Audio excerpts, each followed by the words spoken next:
Macam mana nak check switch starter elok tak elok? Aku dah ajar banyak kali dah. Tak faham. Aku grip kepala kau baru tahu. Ni aku ajar. Okay, first cabut dulu skru yang ada. Motor ni aku dah buka awal-awal. Nak tunjuk contohnya pasal. Cara ni semua motor injection boleh yang pakai switch starter. So, buka skru yang ada, kita cabut kepala. Okay. Sini aku ajar kau. Dekat sikit. Dekat bahagian switch starter akan ada wire. Kau cari wire. Macam sini motor ni akan ada 2 wire. So kalau motor Y, ambil wire yang warna merah. Kau ambil wire yang untuk switch starter korang ni. And then kau cabut.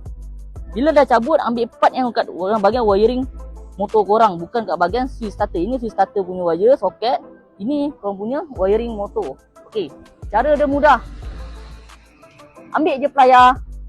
Ini besi 2 betul dalam ni kan. Just touch je dua-dua ni serentak. So, aku dah on. Okay, right. Just sambung sahaja ini. And then kau touch dua-dua. Dah, settle masalah. So boleh main rem-rem je. So ni cara nak check switch starter korang. Elok ke? Tak elok. Okay. Kalau kau check cara ni, switch starter kau tiba-tiba tak elok juga, tak boleh hidup. So maksudnya bahagian lain. Bahagian relay starter ke, tak pun bahagian starter korang. Tiba motor tak boleh nak hidup juga. Tapi kalau kau check macam ni, tiba boleh hidup, maksudnya hanya switch starter korang ni je yang tak elok. Konsep dia simple je.